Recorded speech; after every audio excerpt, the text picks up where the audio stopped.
नमस्कार मित्रांनो, स्वागत आहे तुमच्या सर्वांचं आपल्या नवीन सेल्फ टॉक एपिसोडमध्ये. आपली पहिली सूचना तुम्हाला तर माहीतच आहे. तुमचं जर काही महत्त्वाचं काम चालू असेल, काही शेड्यूल असेल तर ते पूर्ण करा. आणि तुमच्याकडे जर खरंच जर काही मोकळा वेळ असेल तरच तुम्ही हा एपिसोड बघा. तर सुरुवात करूया. म्हणजे सुरुवात अशी करूया आपण की आपला जो मागचा सेल्फ टॉकचा एपिसोड होता त्या एपिसोडला 1 व्ह्यू आणि 1 लाईक हे पाहिल्यावर मला जरा मोटिवेशन आलं की एका कोणत्या तरी व्यक्तीने आपला व्हिडिओ बघितलासुद्धा, व्हिडिओ म्हणजे ऑडिओ बघितलासुद्धा आणि त्याला आवडलंसुद्धा, म्हणजे त्याला आपण आनंद दिला. म्हणजे आपण काहीतरी केलं पाहिजे, कंटिन्युटी ठेवली पाहिजे. कारण एका का होईना पण व्यक्तीला आपण आनंद दिला आहे, हे खूप मोठी गोष्ट आहे माझ्यासाठी. ज्याने लाईक केलं आहे त्याचं काय नाव वगैरे काय मला माहीत नाही, पण तो जर हे ऐकत असेल तर मी त्याला धन्यवाद देऊ इच्छितो की तुमच्या एका लाईकने मला मोटिवेशन मिळालं की मी असंच काहीतरी बोललो पण तरी पण कोणाला तरी ते आवडलं आहे. ओके, ठीक आहे, करूया आपण आपला एपिसोड सुरू. तर या एपिसोडमध्ये मी एक थोडंसं माझ्या एका दिवसाची दिनचर्या सांगणार आहे. काल म्हणजे आज तारीख आहे 19 डिसेंबर आणि 18 डिसेंबरची मी थोडी एक तुम्हाला माझी दिनचर्या सांगतो. माझ्या ऑफिसमध्ये एक अर्जंट व्हिजिट करायची होती मुंबईसाठी, पण एकट्याला जायचं होतं. तर आम्ही 2-3 जण ऑप्शन होतो, पण एकटं जाण्याला कुणी हा बोलत नव्हतं की एकटं कसं. आणि एक्सपिरियन्स पण आमचा कमी असल्यामुळे जास्त हिंडण्याची पण कोणाला सवय नाही. पण मग मी विचार केला की ठीक आहे ना, एकटं मोबाईल आपला जर फुल चार्ज असेल तर आपण कुठं पण जाऊ शकतो मॅपने किंवा कसं पण. मग मी ठरवलं की मी जातो. सकाळी उठलो लवकर, 6 वाजता उठलो. म्हणजे मी लवकर उठणार होतो पण थंडी जास्त असल्यामुळं उठवतच नाही. सकाळी मग 7ला इथून निघलो. 7ला निघाल्यानंतर 8, 8:15 मी बस स्टॉपवरती गेलो पुण्याच्या स्वारगेटला. तिथून मुंबईची गाडी पकडली. त्याच्यानंतर डायरेक्ट मुंबईमध्ये जे कळंबोली चौक आहे, हां बरोबर, कळंबोली चौकात उतरलो. आणि त्याच्यानंतर तिथून जिथं मला व्हिजिट करायची होती तिथं कळंबोली चौकापासून फक्त 10 नाही, फक्त 2-2.5 किलोमीटरचा प्रवास होता. पण तिथं पण मी पूर्ण ऑनलाईन सिस्टमचा वापर केला. ऑनलाईनच रिक्षा वगैरे बुक केली. तिथं गेलो. तिथं गेल्यानंतर मग जे आमचं काम चालू होतं ते काम पाहिलं, ते काम पूर्ण करून घेतलं. आणि ते पूर्ण काम केल्यानंतर व्हेकलमध्ये ते सर्व मटेरियल लोड करून दिलं आणि मग मी तिथून माघारी निघलो. मला जवळजवळ 5:30 वाजले होते तिथंच मुंबईमध्येच. त्याच्यानंतर मग 5:45-6ला मला आय थिंक परत रिटर्नची बस भेटली. मग बसमध्ये बसलो. मग काय मी येताना फुल झोपूनच आलो. मला प्रवासामध्ये झोपायला खूप आवडतं. तर मग संध्याकाळी रिटर्न मला परत माझ्या घरी येण्यासाठी म्हणजे पुण्याला येण्यासाठी 12 वाजले होते करेक्ट. हो, म्हणजे सकाळी 6 ते 12 असा माझा पूर्ण दिवस मी बिझी होतो म्हणू शकतो. आणि मी पूर्ण एकटा गेलो होतो. त्यामुळे मला एक चांगला अनुभव भेटला की आपण एकटेही कुठं पण फिरू शकतो. फक्त एक ध्यानात ठेवायचं की भीती नाही वाटली पाहिजे की आपण कुठं नवीन शहरात आलो आहे किंवा आता कसं होईल आपलं, इथं आपल्याला काहीच माहीत नाही, असं तसं. चालताना एकदम बिनधास्त चालायचं. आणि कोणी दिसलं की समजा ट्रॅफिक पोलीस असेल किंवा दुसरं कोणी जे शासकीय कर्मचारी आहेत, त्यांना डायरेक्ट जाऊन फुल कॉन्फिडन्सने विचारायचं की दादा हे स्टॉप कुठं आहे, दादा ते स्टॉप कुठं आहे. आणि मोबाईल तर आहेच आपला, मोबाईल आपल्याला सर्व सांगतो. आणि अजिबात भ्यायचं नाही. त्याच्यामुळं रिक्षावाल्यांसोबतसुद्धा चांगल्या गप्पा मारायच्या. काय त्यांना असं वाटलं पाहिजे का अरे हे इथलाच माणूस आहे. त्याच्यामुळं मग काय प्रॉब्लेम नाही होत. काहीच नाही होत. आणि एक म्हणजे सर्वात महत्त्वाची गोष्ट म्हणजे आपल्या मोबाईलला चार्जिंग फुल असावी. इतर वेळेमध्ये काही पण बघून किंवा काही पण टाईमपास करण्यामध्ये त्या मोबाईलची चार्जिंग वाया घालवू नये. कारण ती चार्जिंग खूप महत्त्वाची असते. कारण मी सांगतो माझी शेवटला मी जेव्हा पुण्याच्या जवळ आलो ना तेव्हा माझ्या मोबाईलची चार्जिंग फक्त 5% होती. तरी पण 5%च राहिली कारण मध्ये पण यूज करावा लागला मला बराच मोबाईल. आणि मग मला मेट्रो पण बुक करायची होती, मेट्रोचं तिकीट. आणि त्याच्यानंतर परत रिक्षा पण बुक करायची होती. पण माझ्यासोबत लॅपटॉप होतं आणि मी माझ्या लॅपटॉपमधून माझ्या मोबाईलला चार्जिंग करू शकतो. त्यामुळं ती एक सेफ्टी होती माझ्याकडे. लॅपटॉप पण फुल चार्ज होतं माझं. तर असा मस्त माझा प्रवास झाला. आणि हे होतं माझं त्या त्या दिवसाचं पूर्ण शेड्यूल. दुसरी गोष्ट म्हणजे मी एक व्हॉट्सअपवर एक मला वाक्य म्हणू शकतो आपण किंवा सुविचार म्हणू शकतो. तो कोणीतरी पाठवला मला आणि मला तो वाचायला भेटला. ग्रुपवर आला होता. तो मला म्हणजे त्यामध्ये खूप अर्थ दडलेला दिसला. तो म्हणजे असा की जर आनंद अनुभवायचा असेल तर आपल्या दुःखासोबत खेळायला शिकले पाहिजे. म्हणजे यामध्ये जर आपण खोल विचार करायला जर गेलो ना तर त्यांनी बोललं आहे की आपल्या दुःखासोबत खेळायला शिकले पाहिजे.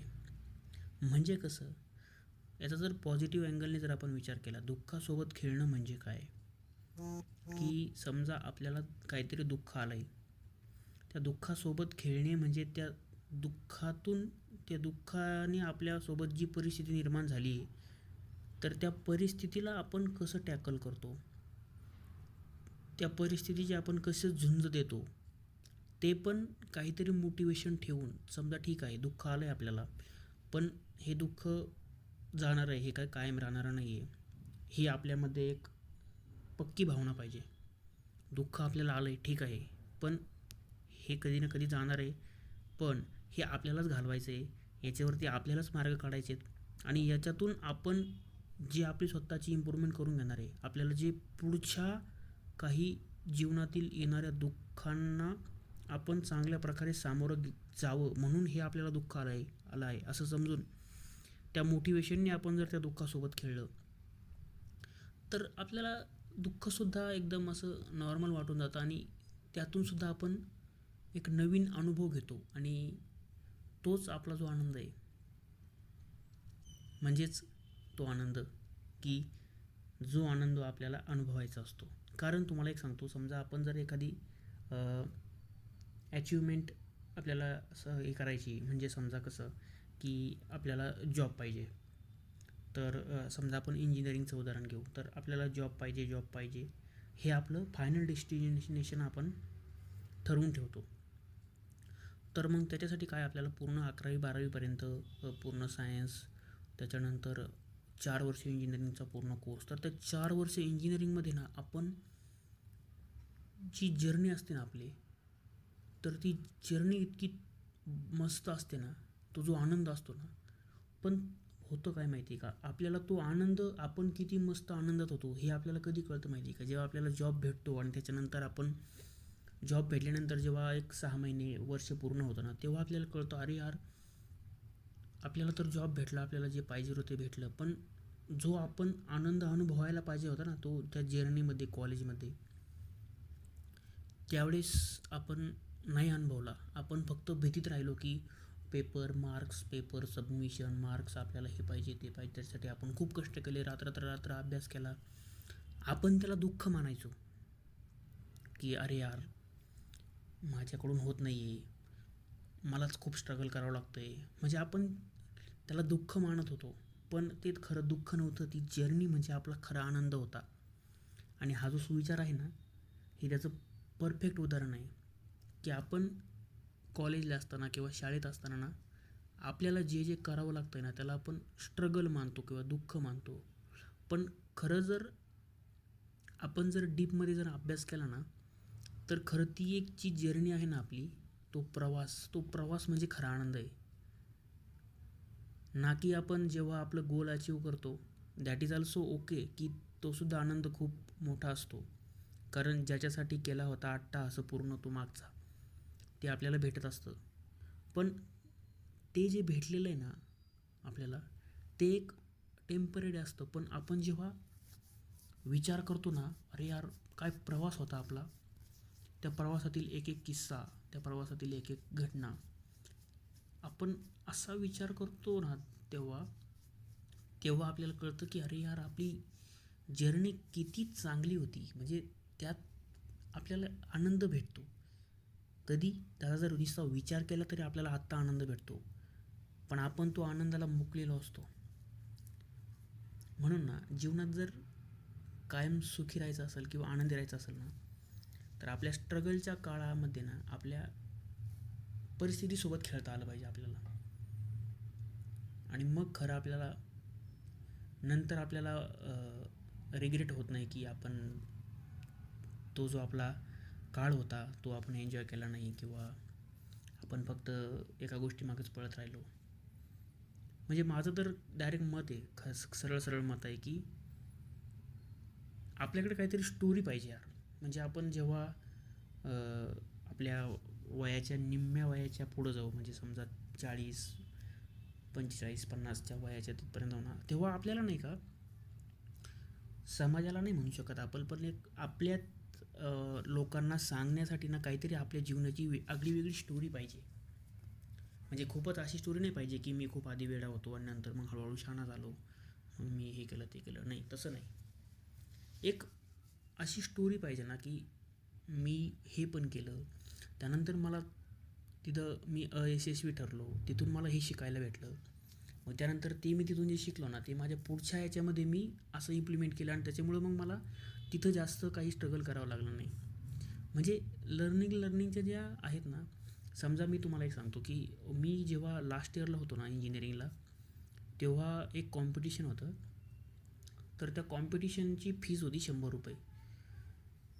तर मला ना ते 100 रुपये भरायचे म्हणून मला असं हे व्हायचं की अरे यार 100 रुपये जात आहेत. म्हणजे तेव्हा मी जरा जास्तच परिस्थितीचा हे होतो, पण तरी मला वाटायचं अरे यार ठीक आहे मी सगळं करेल, पण 100 रुपये जात आहेत तिकडं. पण मग लास्टला मी माझे जमा केलेले पैसे हे करून लास्टच्या शेवटच्या दिवशी मी फॉर्म भरला, पैसे भरले, आणि मग पैसे भरल्यानंतर मग मी मेहनत केली चांगली. प्रोजेक्टचं कॉम्पिटिशन होतं, एक प्रोजेक्ट बनवला चांगला, आणि त्या प्रोजेक्टचं प्रेझेंटेशन वगैरे एकदम चांगलं दिलं, सबमिशन वगैरे सगळं केलं चांगलं. इंडिव्हिज्युअल होता तो कॉम्पिटिशन, आणि यार माझं प्रेझेंटेशन त्यांना आवडलं, आयडिया वगैरे आवडली, आणि माझं वे ऑफ जे म्हणू शकतो आपण, ते आयडियावरती जे माझं काम झालं होतं ते काम त्यांना माझ्या प्रेझेंटेशनमधून दिसलं, आणि माझा सेकंड नंबर आला, आणि मला 11,000 रुपयाचं बक्षीस भेटलं. मला ते बक्षीस भेटलं याचा आनंद जास्त नाही आला, पण ते बक्षीस भेटल्यानंतर मी जेव्हा दुसऱ्या दिवशी विचार केला ना, अरे यार मी लास्टच्या दिवशी म्हणजे फॉर्म भरण्याची जी मुदत होती त्याच्या लास्टच्या दिवशी मी माझा फॉर्म फिल केला, आणि काम केलं त्याच्यावरती, प्रेझेंटेशन केलं, हे केलं, पूर्ण केलं, चांगलं केलं. आणि यार म्हणजे मला माझ्या आयडियामध्ये किंवा माझ्यामध्ये जेवढा कॉन्फिडन्स नव्हता ना, म्हणजे मला माझ्यातल्या क्वालिटीज कळत नव्हत्या की म्हणजे माझ्यात पण आहे, की आपण जो विचार करतो ना तो सुद्धा एक चांगल्या लेवलचा विचार आहे. हे मला जेव्हा त्या कॉम्पिटिशनमध्ये माझा सेकंड नंबर आला, मला प्राईज भेटलं, त्यानंतर परत ज्या कॉलेजने ते ऑर्गनाईज केलं होतं त्यांच्या ॲन्युअल इव्हेंटमध्ये सुद्धा परत माझा सत्कार वगैरे झाला, तेव्हा मला कळलं की आपण जो विचार करतो आहे ना त्याचीसुद्धा व्हॅल्यू आहे. आपण जो विचार करतो ना तो सुद्धा सामान्य नाही. त्याच्यावरती आपण प्रत्येक विचारावरती, आपल्या प्रत्येक आयडियावरती आपण काम केलं पाहिजे. तेव्हापासून ना मला माझ्या स्वतःची किंमत, माझ्या स्वतःवर असलेली किंमत ना मला कळली की मी जो विचार करतो ना तो काहीतरी वेगळा आहे, त्याच्यामध्ये काहीतरी होऊ शकतं. म्हणजे असं जे असतं ना, हे आपल्या जर्नीमध्ये आपल्याला समजलं पाहिजे आणि आपण ते इम्प्लिमेंट केलं पाहिजे. तसं तुम्ही आता विचार करू शकता की असा तुमचा एखादा प्रसंग असतो की तुम्हाला वाटतं की आपण खूप असा एक समजा एखादी आयडिया आहे आपल्याला आली आणि आपण विचार करतो की नाही यार हे काय असं एवढी एवढी छोटी आयडिया आहे, याचं काय होणार नाही. पण त्याचं जे ग्लोबल जर विचार केला ना आपण तर तो खूप मोठा असतो. त्यामुळं ना समजा तुम्हाला एखादी आयडिया आली ना ती पेपरवर उतरावा, तिच्यावरती थोडं विचार करा मार्केटमध्ये काय आहे काय नाही. हे एकदम सिम्पल असू द्या काहीच प्रॉब्लेम नाही, पण तरी पण तुम्ही विचार करू शकता. हे स्टार्टअप किंवा इनोव्हेशनचं कसं असतं माहिती का, एखादी आयडिया आपल्याला आलेली असती, ते आपण बघतो थोडे दिवस असं होतं असं होतं आणि त्याच्यानंतर 2-3 वर्षांनी असं आपल्याला कळतं की अरे यार एखादं पेटंट आलं आहे किंवा एखादी कंपनी चालू झाली आणि आपण विचार करतो अरे यार हे तर मला आधी सुचलं होतं. पण आपल्याकडे त्या टाईपची लेवल नाही की आपण ते मोठं करू शकतो, पण आपण करू शकतो. आपण आयडियावर आपल्या काम करू शकतो. आपण आपल्या आलेल्या संकटावर काम करून जेव्हा तुम्हाला एखादं संकट आलेलं असतं ना आणि जेव्हा तुम्ही त्यातून निघता ना बाहेर आणि जर विचार करता ना मागं की अरे यार आपण केलं यार, आपल्याला विश्वास बसत नाही. का अशा काही गोष्टी आपण करतो की आपल्याला नंतर विचार केल्यावर विश्वास बसत नाही का अरे यार मी केलं हे. पण लक्षात ठेवा आपण करू शकतो प्रत्येक गोष्ट. खूप मोठी गोष्ट करायची आहे आपल्याला असं काही नाही, पण स्मॉल जे आपले टास्क आहेत ना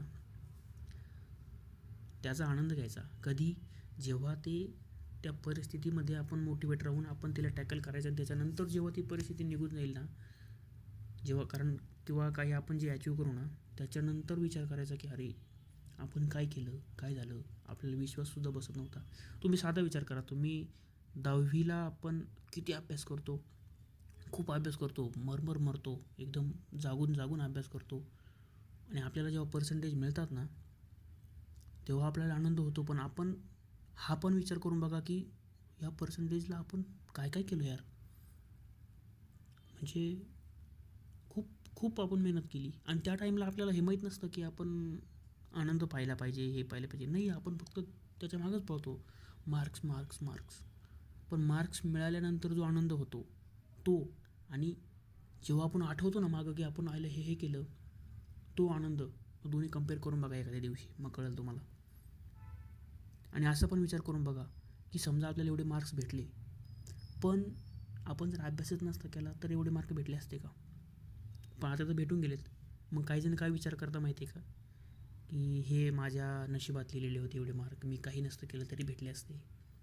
हे नंतर विचार करून बघा कसं वाटतं की समजा माझ्या नशिबातच होतं आणि मी एवढं जर मागं जे मी पूर्ण भीतीपोटी जे अभ्यास केला, हे केलं, सगळं केलं, ते जर केलंच नसतं तर.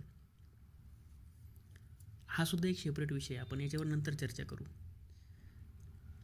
पण मला वाटतं आज खूप झालं आहे, तर ठीक आहे, बाय. तुम्हाला काही कमेंट्समध्ये लिहायचं असेल तर तुम्ही लिहू शकता. Thank you, have a good day, bye.